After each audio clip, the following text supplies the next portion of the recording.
Assalamualaikum warahmatullahi wabarakatuh. Alhamdulillah kita bertemu kembali dalam serial kajian Islam inspiratif dan argumentatif bersama Ustadz Kah. Kali ini saya ingin membahas tentang kenikmatan yang paling tinggi, paling mulia, paling agung yang tidak disadari oleh manusia. Nah, ini sekaligus sebagai tanggapan terhadap sebuah pandangan yang pernah disampaikan oleh seseorang yang beliau menyatakan bahwa nikmat yang paling tinggi dan paling agung adalah nikmat perwujudan. Justru sebaliknya, nikmat yang paling tinggi, yang paling agung, yang paling mulia itu bukan nikmat perwujudan. Nah, karena setiap manusia, termasuk jin, malaikat, hewan, tumbuh-tumbuhan, dan apapun yang ada di atas bumi maupun di bawah bumi, atau mungkin yang ada di langit itu, semuanya mendapatkan nikmat perwujudan. Nah, oleh karena itu saya ingin mencuplikan satu pernyataan dari Ibnu Athaillah As-Sakandari dalam kitab Al-Hikam. Beliau menyatakan ada dua macam kenikmatan yang tidak pernah satu pun makhluk dari Allah Subhanahu wa Ta'ala yang terlepas dari dua nikmat tersebut. Dan setiap makhluk ini apapun termasuk manusia, jin, malaikat, hewan, tumbuh-tumbuhan, apapun yang diciptakan oleh Allah Subhanahu wa Ta'ala itu pasti berasal darinya. Nah, menurut beliau dua macam nikmat Yang pertama adalah nikmat perwujudan atau penciptaan.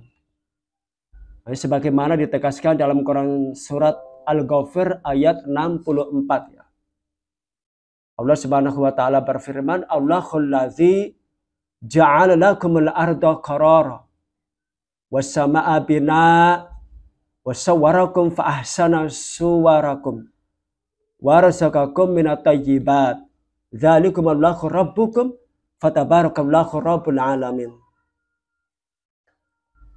Allah lah yang menjadikan bumi lakum bagi kalian qarara sebagai tempat untuk menetap wasamaa binaa dan langit sebagai atap. Dan dia membentuk kalian lalu membaguskan rupamu serta memberi kamu rezeki dengan sebaik-baik rezeki. Dan yang demikian itu adalah Tuhanmu, Maha Agung Allah, Tuhan semesta alam. Ini ayat ini menegaskan tentang nikmat perwujudan yang dianugerahkan kepada manusia.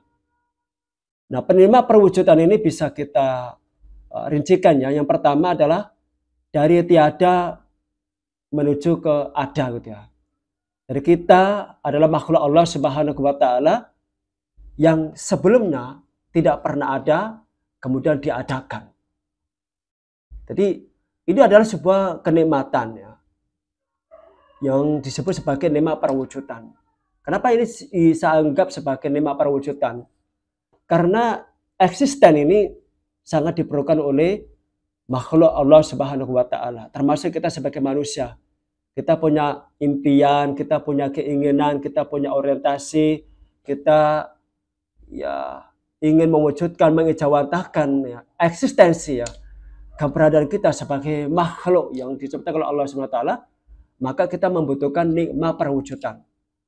Jadi adanya kita diciptakan oleh Allah Subhanahu wa Ta'ala itu sudah termasuk adalah nikmat perwujudan. Karena kalau kita memiliki sesuatu impian, keinginan, pengejawantahkan sebagai eksistensi manusia itu tanpa diwujudkan oleh Allah Subhanahu wa Ta'ala, maka itu menjadi tidak ada Nah, kemudian kedua, nikmat perwujudan adalah kesempurnaan fisik dan juga dilengkapi oleh berbagai perangkat atau fasilitas untuk menyempurnakan daripada fungsi fisikal manusia. Jadi kita adalah manusia yang diciptakan oleh Allah dalam satu kondisi atau bentuk atau format yang paling sempurna dibandingkan dengan makhluk yang lainnya. Dan kita juga dilengkapi oleh berbagai perangkat ya, seperti perangkat akal, hati, kemudian panca indera. Nah, yang semuanya itu adalah untuk memfungsikannya agar kita hidup sebagaimana yang diharapkan oleh Allah Subhanahu wa taala. Jadi tidak hanya sekedar dibiarkan ya, tetapi juga dilengkapi oleh akal. Kemudian hati dan hati nurani itu ya. Jadi kesempurnaan fisik itu adalah bagian daripada nikmat perwujudan, nikmat penciptaan. Jadi kita diciptakan oleh Allah SWT sebagai makhluk yang paling sempurna dibandingkan dengan makhluk yang lainnya gitu. Nah, kemudian yang selanjutnya adalah Allah menciptakan bumi dan langit ini adalah untuk kepentingan manusia. Sebagaimana di awal saya sebutkan, Allahul ladzi ja'ala lakumul arda qarara was samaa'a binaa. Jadi Allah SWT menciptakan ya, menjadikan bagi manusia bumi itu sebagai tempat tinggal manusia dan langit itu sebagai atap. Dan itu adalah untuk kepentingan manusia. Makanan, minuman, pakaian itu dihasilkan dari apa yang ada di bumi dan juga ada keterlibatan daripada langit itu. Nah, ini adalah nikmat perwujudan yang setiap manusia itu diberikan ya kepada siapapun, tidak peduli apakah dia beriman kepada Allah atau tidak, apakah dia mengingkari atau dia taat kepada Allah SWT, apakah dia bertauhid atau dia syirik kepada Allah, itu seluruhnya mendapatkan nikmat perwujudan. Nah, tetapi ini tidak menentukannya kemuliaan ya seseorang. Jadi tidak menjadi faktor determinan untuk menentukan kemuliaan atau derajat yang tinggi. Karena setiap manusia tidak peduli dia beragama apapun ya, beriman atau tidak beriman, itu mendapatkan ya nikmat perwujudan dari Allah Subhanahu wa taala tanpa pandang bulu. Nah, kemudian inilah nikmat ya yang paling agung, nikmat yang paling tinggi, nikmat yang paling mulia ya. Bahkan menjadi faktor yang paling determinan dalam menentukan kemuliaan seseorang itu adalah ketika seseorang mendapatkan nikmat pemeliharaan. Jadi setelah perwujudan kemudian ada pemeliharaan. Nah, ternyata pemeliharaan ini tidak hanya aspek dunia tetapi juga aspek akhirat. Karena kita adalah manusia yang tidak hanya di dunia tetapi juga nanti akan berpindah kepada di akhirat. Maka kita membutuhkan satu nikmat yang disebut sebagai nikmat pemeliharaan. Kalau perwujudannya itu tanpa adanya nikmat pemeliharaan, maka ketika nanti di akhirat kita tidak akan mendapatkan tujuannya, kebahagiaan, kemuliaan dan keselamatan di akhirat. Maka secara mutlak kita membutuhkan nikmat pemeliharaan. Nah, apa nikmat pemeliharaan itu? Yang pertama adalah nikmat Islam. Jadi nikmat Islam itu adalah nikmat yang paling agung ya, yang mampu memuliakan seseorang itu. Sebagaimana di dalam Quran surah Al-An'am ayat 125, "Faman yuridillahu ayyahdiyahu yasrah sadrahu lil Islam." Jadi barang siapa yang Allah mengendaki memberikan kepadanya petunjuk, yasrah sadrahu lil Islam, niscaya dia akan melapangkan dadanya untuk menerima Islam. Jadi menerima Islam itu adalah satu anugerah yang agung ya, yang pernah diberikan kepada manusia. Karena ternyata tidak seluruh daripada manusia ini bisa menerima Islam itu. Kalau kita lihat ya, kalau kita bandingkan gitu ya, berapa banyak ya manusia yang menerima Islam sebagai agamanya. Katakanlah kalau di dunia ini ada 7 miliar. Ada berapa yang menerima gitu, Islam sebagai agamanya? Dan ternyata dalam sensus itu ya, itu ada 1,7 miliar Ya, sedangkan sisanya itu enggan menerima Islam. Nah, oleh karena itu ya kita yang sebagai seorang muslim gitu ya, sebagai seorang muslimah, ketika kita mampu menerima Islam dengan kelapangan dada, dengan kesadaran, pengetahuan, tidak ada paksaan, maka penerimaan Islam itu adalah sebuah kenikmatan yang paling agung. Karena hanya Islam yang mampu memuliakan, yang mampu memberikan orientasi hidup yang jelas, memberikan kemuliaan, memberikan kebahagiaan hakiki dan abadi, ya, tidak hanya di dunia tapi juga di akhirat. Jadi Islamlah itu ya yang mampu mengangkat derajat seseorang. Maka bersyukurlah kepada kalian yang ketika menerima Islam, maka ini adalah bagian daripada nikmat pemeliharaan. Nah, ini pernah diungkapkan oleh Amr bin As ya. Beliau pernah menyatakan ya ketika beliau menjelang ajal ya, beliau pernah menyatakan hal yang terbaik yang dapat diandalkan di dunia, diandalkan di akhirat, itu adalah kesaksian bahwa tidak ada Tuhan selain Allah dan bahwa Muhammad adalah utusan Allah Subhanahu wa taala. Dan itu adalah pernyataan syahadat. Pernyataan syahadat, dan syahadat itu adalah bagian daripada Islam. Jadi kalau kita menerima Islam, itu bisa kita andalkan ya untuk di dunia maupun di akhirat itu. Karena tidak seluruh manusia itu bisa menerima Islam itu dengan berbagai alasan, argumentasi, dan kepentingan gitu. Maka oleh karena itu kita berharap kepada Allah Subhanahu wa taala ya agar kita mampu menerima Islam dengan sepenuh hati dan kita konsisten sampai akhir hidup kita. Sebagaimana Allah memperingatkannya kepada orang beriman untuk bertakwa kepadanya sekaligus jangan sekali-kali meninggal dunia kecuali kita sebagai seorang muslim. Ya ayyuhalladzina amanu ittaqullaha haqqa tuqatih wa la tamutunna illa wa antum muslimun. Ini pertama, jadi nikmat ya ketika kita mampu menerima Islam dengan sepenuh hati, kesadaran, pengetahuan, pemahaman, sehingga kita mampu konsisten ya sampai akhir hidup kita. Nah, kemudian nikmat selanjutnya ya, di samping nikmat Islam ya, sebagai nikmat pemeliharaan itu adalah nikmat ma'rifat. Jadi setelah kita diwujudkan oleh Allah, ya, kemudian ditiupkan roh, dan kemudian dihadirkan dunia, maka selanjutnya kita ada tuntutan untuk mengenal. Pertama adalah mengenal diri, kita siapa? Siapa yang menciptakan? Untuk apa? Dan harus bagaimana? Dan pada akhirnya kita akan kemana? Ini adalah pertanyaan yang besar gitu ya, yang harus dipecahkan oleh setiap manusia. Kalau ketika manusia tidak mampu memecahkan ya, persoalan yang selalu mengitari pikiran manusia itu, maka dia tidak akan menemukan siapa dirinya. Dia tidak akan mampu menentukan apa orientasi hidupnya. Dengan siapa? Ya, siapa yang menciptakan? Dan pada akhirnya akan kemana itu. Nah, ini penting untuk dicatat ya, bahwa nikmat setelah Islam adalah ma'rifat. Ma'rifat itu adalah mengenal. Jadi mengenal siapa kita. Kita ini mau apa? Siapa yang menciptakan dan kita mau apa gitu loh. Dan pada akhirnya kita mau dikemanakan itu. Apakah kita adalah manusia yang diciptakan oleh Allah, tergeletak, terdampar di bumi, kemudian kita melakukan sesuai dengan selera nafsu, pikiran sendiri, dan tidak tahu apa tujuan hidupnya. Nah, ini adalah nikmat ma'rifat yang disebut sebagai nikmat mengenal dirinya. Nah, kalau sudah mengenal diri, maka kita lanjutkan dengan mengenal Allah Subhanahu wa taala.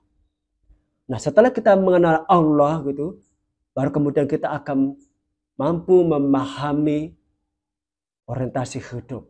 Untuk apa? Kita akan mengetahui mau kemana gitu. Setelah di dunia ini, apakah selanjutnya tidak ada kehidupan selanjutnya gitu? Nah, disinilah kita pentingnya untuk mengenal diri dan mengenal Allah Subhanahu wa taala, dan pada akhirnya kita akan menemukan hakikat dan orientasi hidup sebagai manusia yang diciptakan oleh Allah Subhanahu wa taala. Ya, ini adalah nikmat yang kedua yang diberikan oleh Allah Subhanahu wa taala sebagai nikmat pemeliharaan. Nah, kemudian ada nikmat yang terakhir yang kita harapkan bersama, karena ini adalah nikmat yang paling agung, yang setiap manusia harus berusaha meraih gitu. Terlebih kita sebagai orang yang beriman, yang sudah mengenal Allah, sudah mengenal diri, sudah memahami orientasi hidup, maka dia harus mendapatkan nikmat yang terakhir ini. Karena nikmat ini adalah nikmat yang terakhir yang dicapai oleh manusia. Dan ini adalah nikmat yang abadi, nikmat yang hakiki.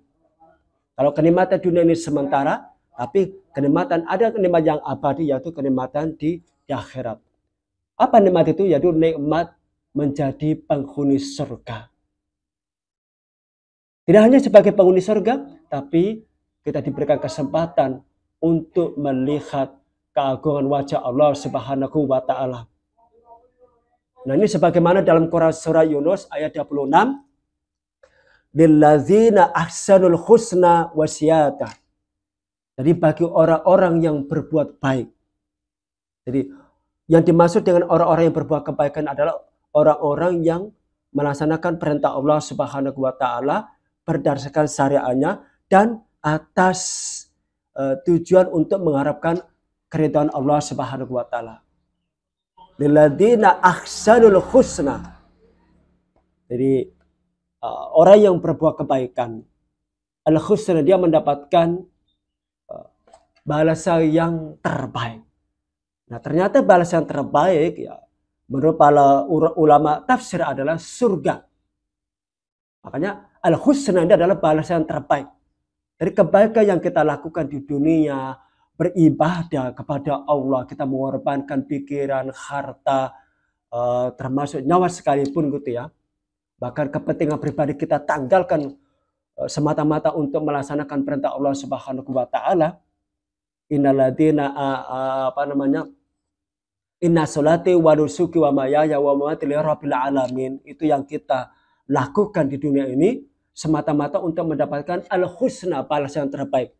Nah, balasan terbaik adalah surga. Tidak lebih dan tidak kurang itu. Jadi apapun ya balasannya ketika kita menerima Islam, ketika kita mampu ma'rifat di dunia ini, maka kita akan diberikan oleh Allah yaitu al-husna wasyadah. Wasyadahnya tidak hanya sebagai penghuni surga yang akan memperoleh kenikmatan yang tidak ada batasnya, kenikmatan yang tidak membosankan ya. Tetapi juga wasyadah, yaitu diberikan kesempatan untuk melihat keagungan wajah Allah Subhanahu wa Ta'ala. Ini luar biasa ini. Dan ini ada kenikmatan yang tidak bisa dibayangkan oleh pikiran manusia. Kenikmatan yang tidak pernah terlintas oleh hati manusia. Kenikmatan yang tidak pernah didengar oleh telinga manusia. Kenikmatan yang tidak pernah dilihat oleh manusia. Jadi kenikmatan yang ada di dunia dan beserta isinya itu tidak sebanding dengan kenikmatan yang di akhirat. Tidak sebanding, itu hanya setetes. Jadi kenikmatan di dunia itu hanya setetes ya. Kalau kenikmatan di surga itu adalah seperti samudera yang tidak berteping. Maka beruntunglah ketika kita menjadi muslim, kita ma'rifah, kita beriman, kemudian Allah ya memberikan rahmatnya yaitu dengan menjadi penghuni surga Firdaus dan diberikan tambahannya itu bertemu dengan melihat keagungan wajah Allah Subhanahu wa Ta'ala. Bahkan kemudian dalam ayat ini ya ditambahkan wala yarhaqu wujuhahum qataru wala zillah. Dan muka mereka tidak ditutupi debu hitam dan tidak pula kehinaan. Artinya mereka tidak akan pernah dipermalukan. Mereka tidak akan pernah mendapatkan kekecewaan. Mereka akan merasakan satisfied, kepuasan. Ya, tidak hanya kepuasan batinnya tapi juga kepuasan ragawi. Jadi kenikmatan di surga itu kenikmatan yang tidak ada batasnya gitu. Ulaika ashabul jannah hum fiha khalidun. Dan mereka itulah menjadi penghuni surga. Hum fiha khalidun. Dan mereka kekal di dalam surga selama-lamanya. Maka saya katakan akhirat adalah kampung yang abadi. Sedangkan dunia adalah kampung yang sementara. Maka di dunia inilah kita perlu bagaimana kita menjadi seorang muslim, menjadi orang yang beriman, menjadi orang yang ma'rifatullah. Hanya itulah yang bisa kita andalkan ketika kita ingin memperoleh kebahagiaan, kemuliaan di dunia maupun di akhirat. Sebagaimana yang diungkapkan oleh Amr bin As-Salah, seorang sahabat besar ya, yang punya peran yang signifikan terhadap penyebaran daripada Islam itu sendiri. Nah, oleh karena itu kesimpulannya adalah bahwa kenikmatan yang tertinggi, kenikmatan yang teragung, kenikmatan yang paling mulia adalah kenikmatan pemeliharaan, bukan nikmat perwujudan. Karena nikmat perwujudan itu setiap manusia, jin, malaikat, hewan, tumbuh-tumbuhan, apapun yang diciptakan Allah itu mendapatkan semuanya, yaitu nikmat perwujudan. Tapi kalau nikmat pemeliharaan itu sesuai dengan apa yang usaha manusia dan apa yang dikehendaki oleh Allah Subhanahu wa taala. Jadi khusus ya, yang mau berusaha, yang mau menerima Islam, yang mau beriman ya, dengan sepenuh hati, kesadaran, pengetahuan, merasa tidak ada paksaan, tidak ada kepura-puraan, dia menerima dengan ketulusan dan kebenaran hatinya, maka dia akan diberikan berbagai kenikmatan, yaitu nikmat pemeliharaan.